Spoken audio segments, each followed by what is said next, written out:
When a marriage becomes violent, the victim isn't always the wife. Nothing Greg could do could make Shaina happy. But who will protect a frightened man? She could not control her temper.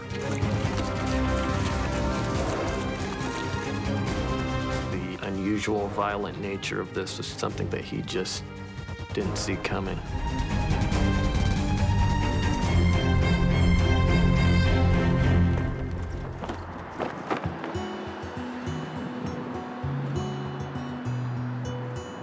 Rigby, Idaho, 2000.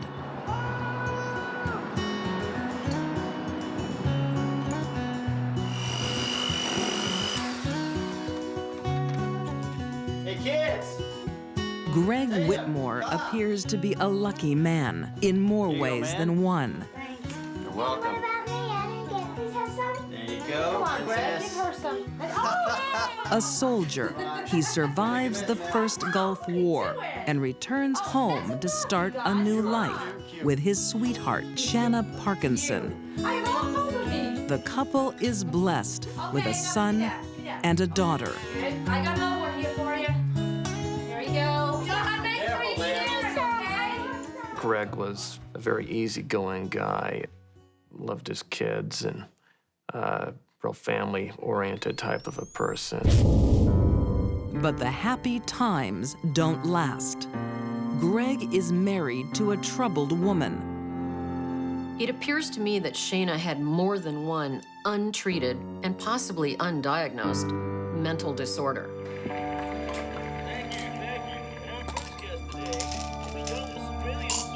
Without any professional help, Shaina self-medicates. She steals prescriptions and drinks heavily. Taking excessive amounts of alcohol and sedatives would only make that condition worse. She also had an uncontrollable temper.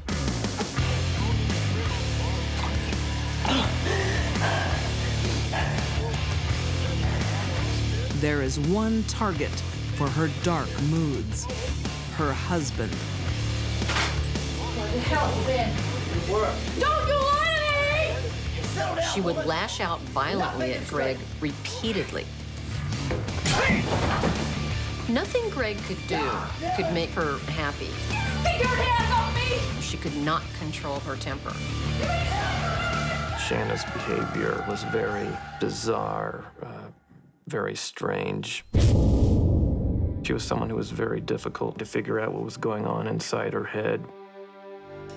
Greg hides their marital problems, fearing no one will understand a man being the victim of domestic violence. What do you want me to do? If I hit her, I'm the bad guy. But when the beatings get worse, Greg confides to his friends. The whole issue of men who are battered by wives instead of wives who are battered by husbands, that was an underlying issue. I think whoever Shaina might have married would have been subjected to her wrath, her irrational behavior, and her problems. Greg just happened to be the one that got it. By 2002, Greg, who bravely fought in the First Gulf War, can't take the violence in his own home anymore. Trying to walk out the kids, are ya? He moves out. Walk now. After being in control of Greg and their marriage for almost a decade, Shaina isn't willing to let go. She was really into drama and hate. I think her hatred for Greg grew because he rejected her. Greg's hope that leaving home will end the violence will soon be shattered. When Greg rejected Shaina and wanted a divorce, it was more than she could handle. She went nuts.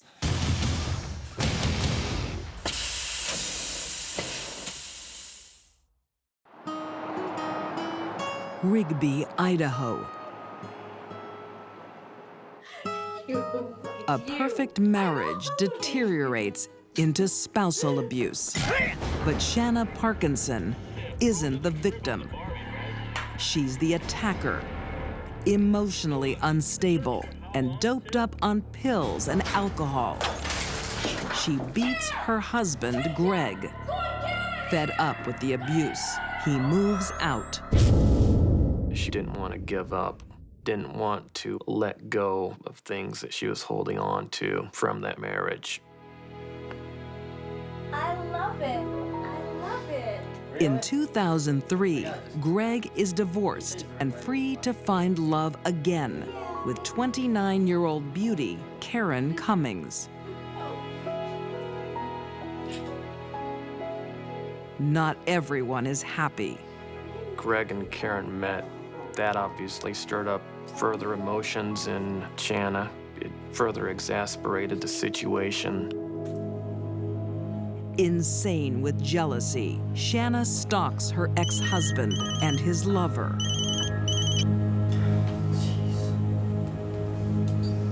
I can't. Asshole! She became obsessed with him, stalking him, calling him telephone stalking.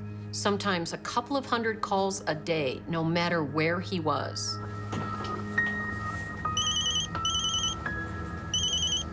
Far out. Oh my God! Greg, she's outside. She was essentially in a situation where she just didn't want to let go. Her behavior becomes more obsessive and dangerous. What the hell is she doing? Jesus. She'd lash out violently. She could not control her temper. Shaina had already shown signs of abusing Greg before he met Karen. We're calling the cops. We're gonna go get her. You were right. She's nuts.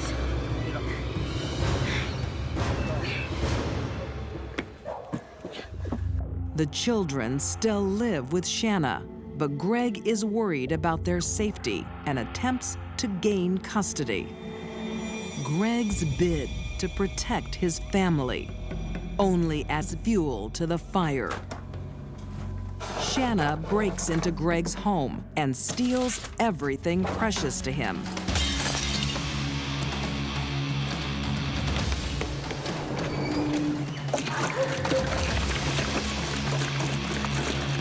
When she got all of Greg's possessions together, including his prized trophies and a picture of his mother, and burned them, she was symbolically killing Greg.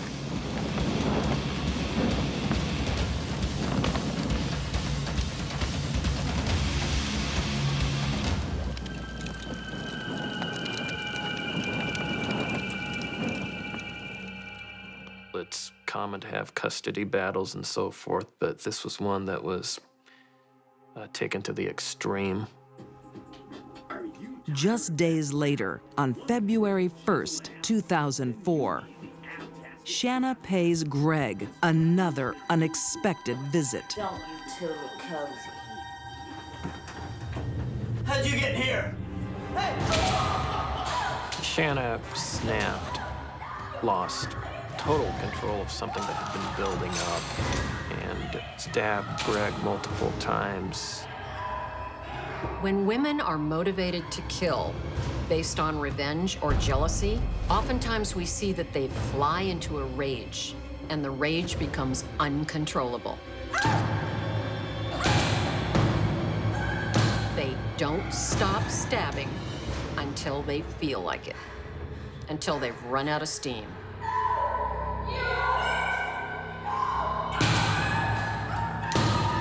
Greg was stabbed around 30 times, his girlfriend 13 times. It's clear the target of the attack was Greg. Whoever went after him totally hated him. Shaina thinks they are alone in the house, but they are not. There is a tiny and terrified eyewitness.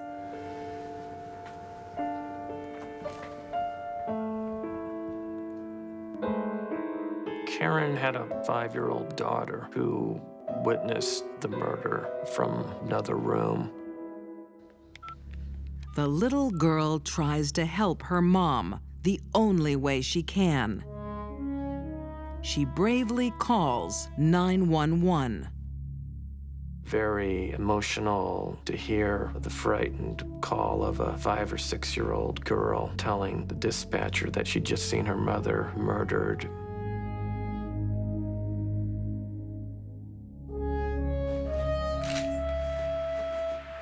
When police got to the house, it was just described again and again, and just in terms of being a bloody, grisly murder scene. If I was called in to do a profile and I have a man and woman murdered in their bed, he's got 30 stab wounds and she's got 13, the first thing I tell the police is look for a former wife, girlfriend, or lover as the killer. Within hours, 911 receives another call. It's the killer. Police said she was very confused and incoherent. She was in a very disoriented state of mind. Could you please step out of the car?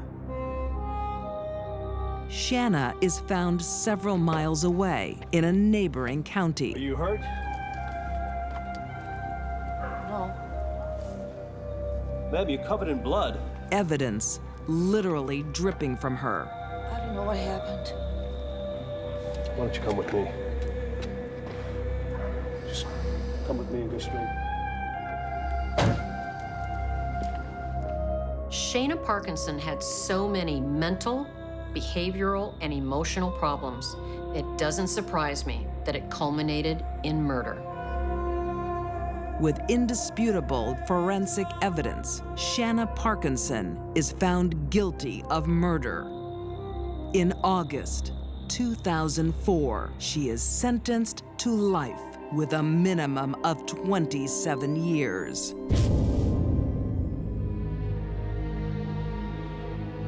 Any man can be in a marriage with disagreements or fights, but I think the unusual, violent nature of this was something that he just didn't see coming.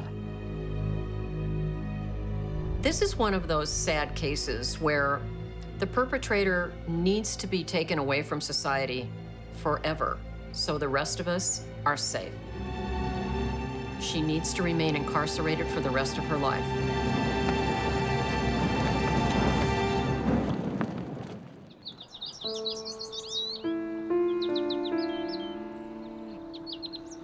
July 1992.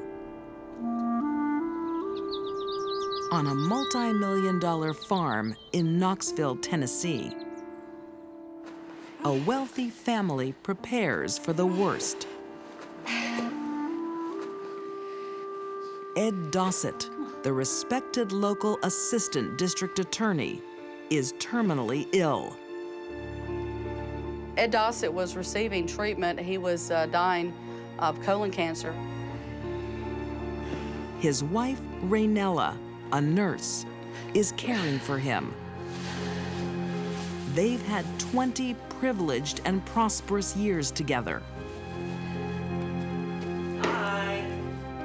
They had a huge farm that Ed had inherited from his family. Thank God you're here today. And he was certainly in an enviable position of power and influence. She's going crazy fussing over me. And as his wife, so was Reenella.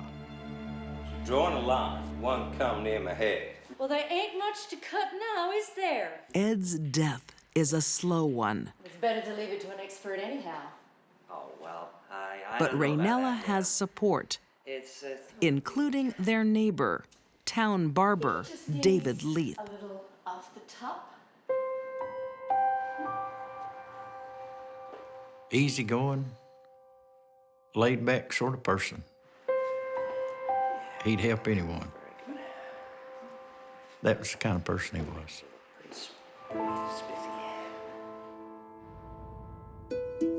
When Ed Dossett finally dies, Reenella and David's relationship becomes more.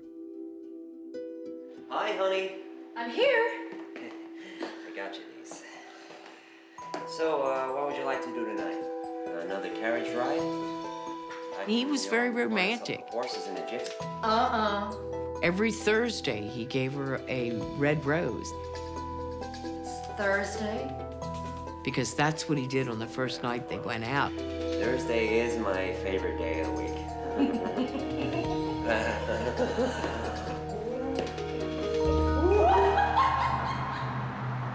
Everyone is delighted with the union, including David's daughter, Cindy. Everything was just great. I mean, they were both happy. They marry and settle down for a life together on the farm.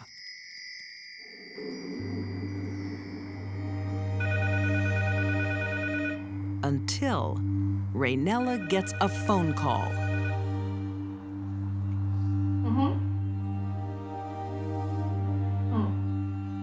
I understand.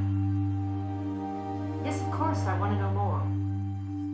It's just that it's such a shock.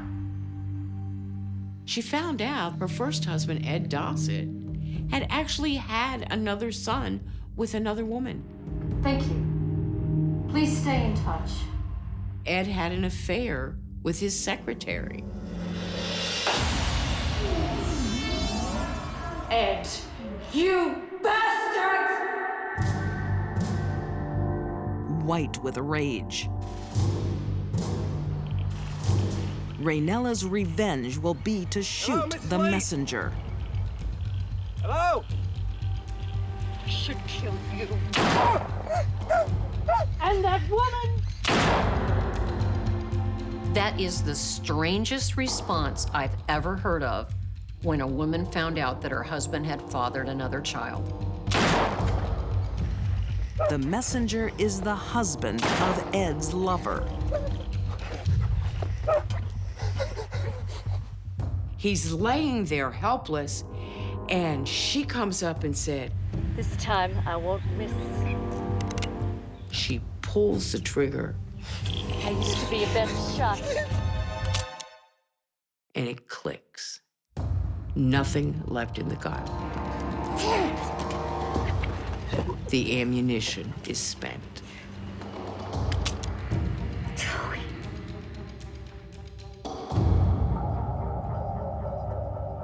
Reenella should be charged with attempted murder.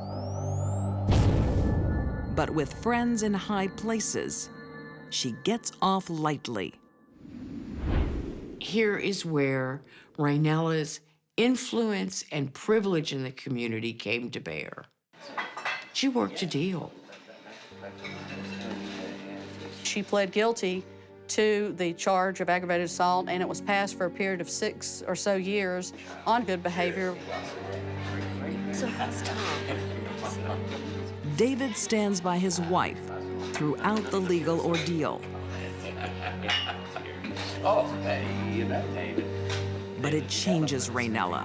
Offering big money. She is now a suspicious and controlling woman. Are you ready for yours? Yeah, I'll have a stay. She was keeping awful close tabs on him. She won't know, where's my boy? And I said, well, I don't know where he's at. She said, well, he left and he's out running around. I thought he might be over there. Well, he'll have the fish. But you better make it steamed with steamed vegetable and no fries. I'll have the steak rare. Thank you. Reenella just totally discounted anything David wanted. Well, I just love fish, honey. Thank you. She wanted to be the one in control.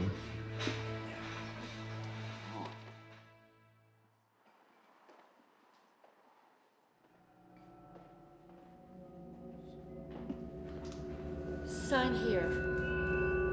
Reenella's control now extends to their money. She's brought millions into the marriage. You want to make me happy, right? She wanted to make sure she held on to all that property. Well, sign here and make me the happiest woman in the county. She insists David signs a new will. He is no longer entitled to a cent. I don't think David really understood the ramifications of what he was doing when the will was written, because basically he disinherited his daughter. When she wants something, she seems to know how to get it. No one suspects this is only stage one of Reenella's plans.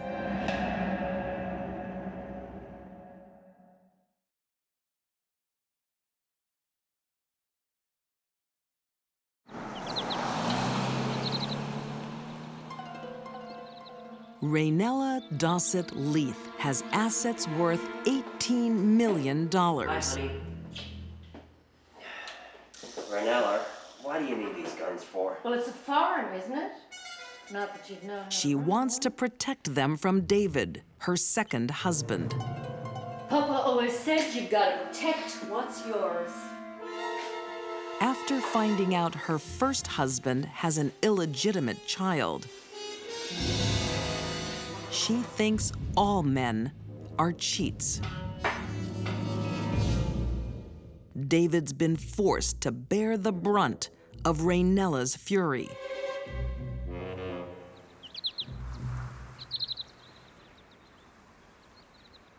On the morning of March 13th, 2003, David can take no more. Police? My husband has killed himself!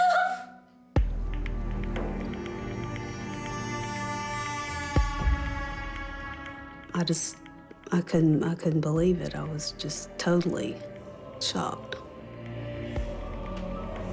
Because I knew that my dad, he couldn't commit suicide. I mean, he was too prideful.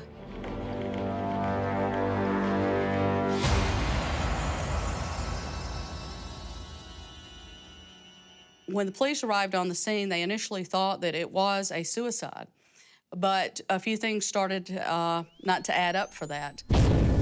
Those being the fact that it was a 3-shot suicide. Forensic pathologist Janis Amatuzio knows that taking 3 shots to kill yourself is very unusual. The first shot went into the headboard, missed him entirely. The second shot went in above the level of the left eye and then went downward and to the right so that it actually struck the brain stem. Once the brain stem is severed or damaged, all of the motor tracts would have been severed or damaged as well. This individual could not have made any meaningful movement. The third gunshot apparently just went into the mattress, went through that and the box spring into the floor underneath. The third and final shot confirms that David's suicide is a virtual impossibility. How does a man who's already dead from a severed spinal cord shoot a gun again? Suspicions turn quickly to Reenella. She's got a history of shooting at men.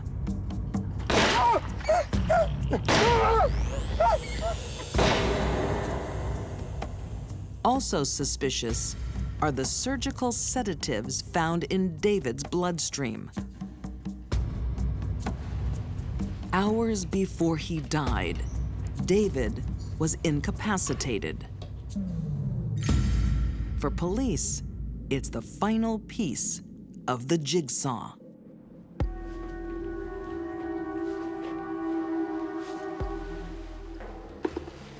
There was a combination of 3 drugs in his system: Demerol, Phenergan, and Doxepine. He was given it sometime the night before, and that morning he would still have been in a groggy state. Should he have heard anything, he wouldn't have been able to take any meaningful action to take himself out of harm's way.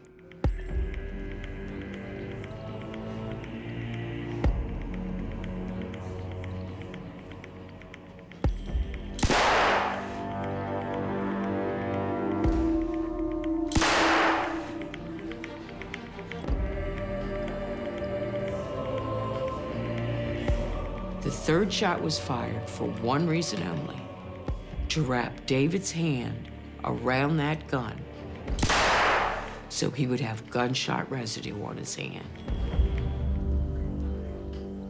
Reenella really screwed up.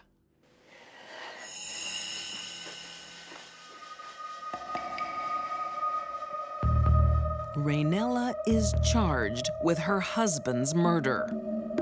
But her callous crime gets prosecutors thinking. What really happened to her first husband, District Attorney General Ed Dossett? They re-examine Ed's autopsy results. The toxicology report revealed he had massively high doses of morphine in his system when he died. Reenella was a nurse. She knew how to do that. She knew how much drugs he would need to die. But only one murder conviction is needed to lock Reenella away. She's found guilty of the first-degree murder of David Leath.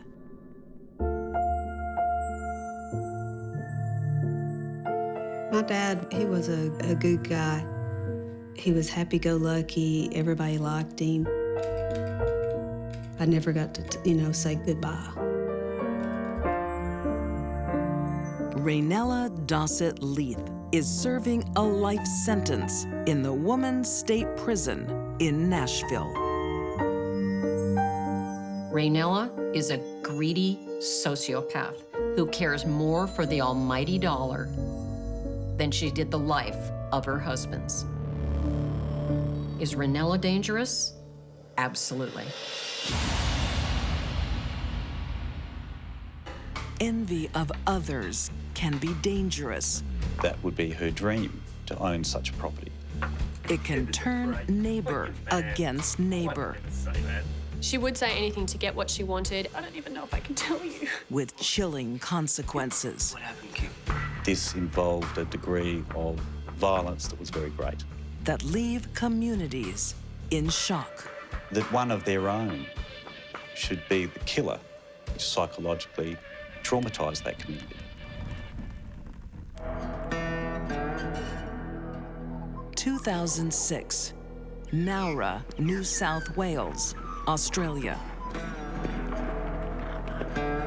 A small, peaceful town where Greg Hossa and his wife, Catherine McKay, own a horse farm. They were just a loving couple, gave their time for community groups and organisations. They board horses on their property. One of their clients is 35-year-old Kim Snibson, a mom with 2 young daughters. Kim Snibson seemed to be your average mum. She was an animal lover. She had dogs, she had a horse. She seemed to like the rural lifestyle of Nowra. But Kim is a very jealous person. She envies Greg and Catherine's small property. She can only dream of owning one, for now. Champagne Shires would be her dream, to own such a property. It reflected all the things that she loved the most, touching upon her connection with animals. Kim has a dark side she hides from her family, and an evil plan. For a significant period of time, she had plans which involved the infliction of violence to obtain something, probably property. We could do this. We'll kidnap them, get them to sign the house over to me, and then kill them. She tries to recruit acquaintances to help. What do you think? Most think she is joking. Yeah, sure, Kim. No worries. She's not. No, I'm serious. We could do this. And we could split the money 50-50. There was a history of manipulative behaviour, lying in order to achieve her ends. There was the element of seeking people to sign over property to her. Friends try to warn Kim's devoted husband, Paul, Then she said if I could help her to kill them. about her bizarre plots. Give us a break. Are you mad? My wife would never say that. But he doesn't believe their stories. Paul, she did say that. Bye, honey. Kim is a very bright person. She did. Unfortunately, she used that intellect of hers for evil. Kim has the perfect place to stable her horse in the caring hands of Greg and Catherine. She went to the property regularly to tend to her own horse and got to know Greg and Catherine in that way. They were very well respected and loved in that town. It's a small town, everybody knows each other. Kim always wants something for nothing and doesn't pay the bill. She owed them $300 for taking care of her horses. It's a small amount. Listen, I just wanted to let you know I can't afford to pay my bill right now. But I promise I will pay as soon as I can. It's okay. Whenever you got it. Thank you. Thanks. Greg and Catherine are understanding, but that doesn't make Kim happy. Instead, it fuels her jealousy of the couple. She envied what they had. Clearly, she had her sights on them. Kim starts fantasizing about owning their horse property. She wanted them to somehow sign over their farm to her. It's an insane idea. But like she's done in the past, she tries to recruit help. I know that you're a family man, and I wasn't even sure if I should be telling you this, but... By doing what she does best, manipulating people. There was a history of manipulative behaviour, lying in order to achieve her ends. She spins neighbor Andrew Flintjar a wicked lie about Greg and Catherine. Andrew was told by Kim that the couple had sexually abused her child and had videoed the episode. That's disgusting. People like that should be shot. Exactly. They need to be punished. Yeah. I should belt him for touching her. The pervert. There was no evidence at any time in court that Catherine or Greg had engaged in anything like that. Andrew thinks it's just muscle she wants. Go for it. With Andrew on board, Kim approaches another neighbor.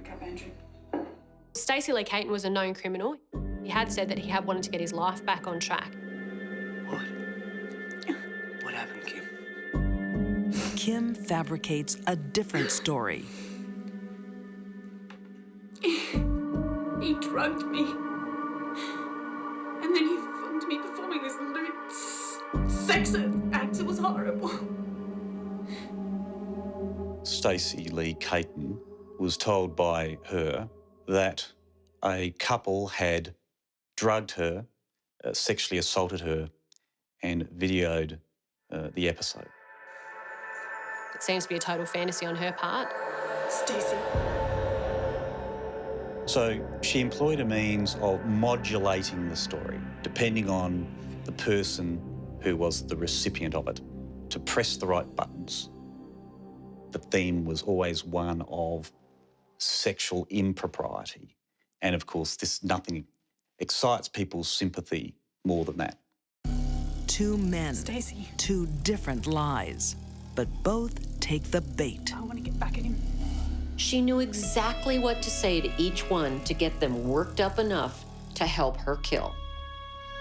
It was a very dangerous thing for her to do, because these two had never met each other before and had no reason to meet. I'll help you, Kim. Just tell me what you want me to do. Both men underestimate Kim's true nature. Ken Snibson was the perfect sociopath. Sociopaths love to manipulate other people.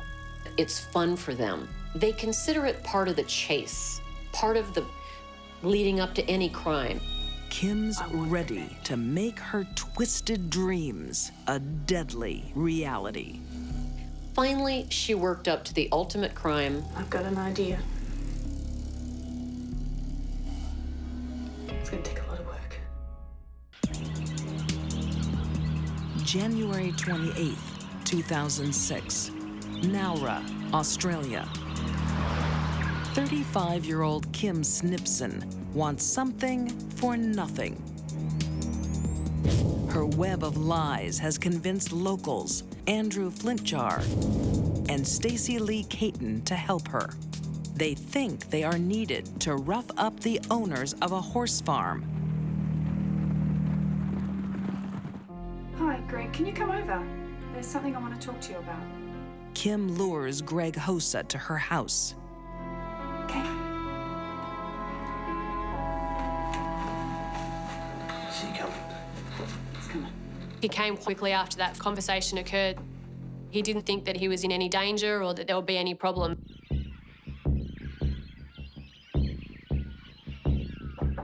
Kim, hello, it's me. It's Greg. He was struck to the head with a lump of wood, hog-tied, meaning his feet were bound and pulled up behind his back. He said, why is this happening? Andrew Flintjar has said it's because of what you did to the kids, or he said something about being a pedophile. The men finally realize they have been told different lies. Which is not what Stacey Lee Caton had heard at all. That, according to him, that's not why he was there. Kim must have known that the point in time would be reached where her lies would be exposed. But she would have then taken things to the point of no return. With Greg in agony, Kim calls his wife, Catherine. It's Kim. It's a call I need to any talk to you. wife would dread. There's something I need to tell you about Greg and I. We've been having an affair. Yeah, now it's good. See you in a minute. There had never been any affair between Greg and Kim Snibson. Kim, what are you going on about? What's that phone call about? Greg would never do such a thing to me. She too was hog-tied. She too had a sock stuffed in the mouth and tape wrapped around her mouth as well. One can imagine the fear suffered by these people. This involved a degree of violence that was very great. Kim gives Andrew and Stacey Lee chilling instructions. It's more than they bargained for. Keep an eye on him. We're gonna go get the barrel. They collected 44-gallon drums from Champagne Shires and brought them back to the house. In an ominous move, Catherine is shoved into the oil drum. Kim has a horrific way to deal with her neighbor's resistance.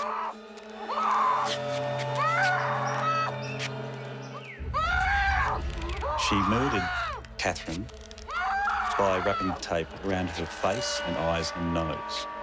And they stood there and watched her die over several minutes.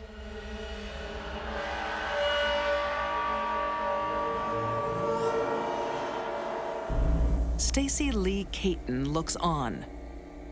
It was never meant to come to this. She's dead. Now it's his turn.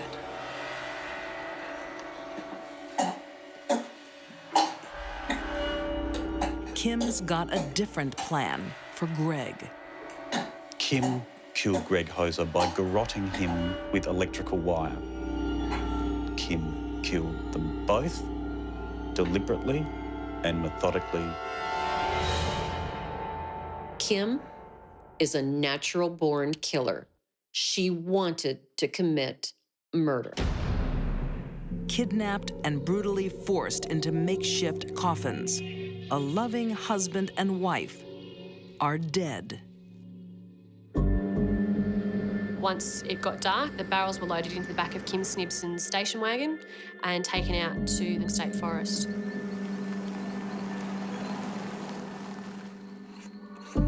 Kim Kim Snibson commits one final grisly act. They were doused in petrol and set alight.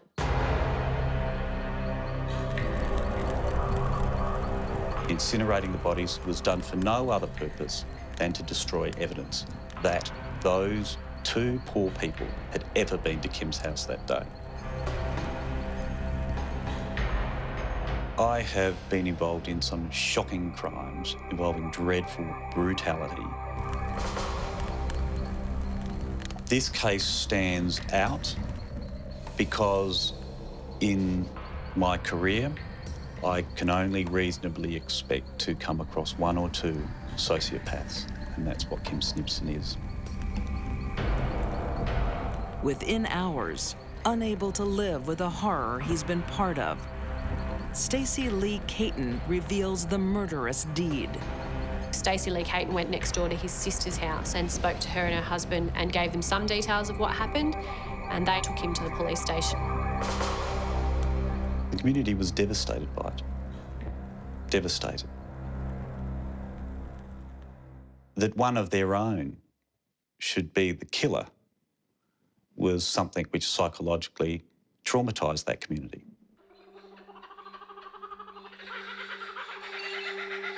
As daylight breaks, police find the gruesome remains.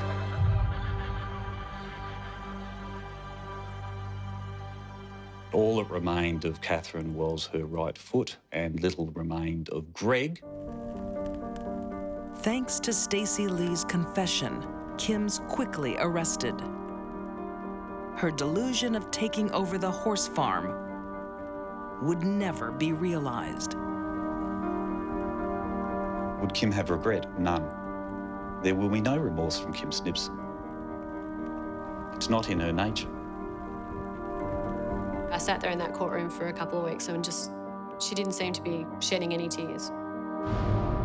Andrew Flintjar was found guilty of kidnapping and sentenced to 7 years. Stacey Lee Caton was jailed for 16.5 years for aiding and abetting murder.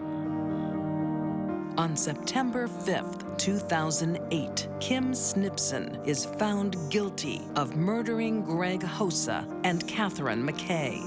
She is sentenced to 32 years. I think Kim's the only person that really knows why she did what she did. A small town in Australia will never be the same. Made people wonder, well, what could happen to anybody? And I think it really shook people up. A person who does this lacks the quality that makes us human beings. It's unlikely Kim feels remorse for what she did. Sociopaths never do. If she ever does emerge from prison, watch out.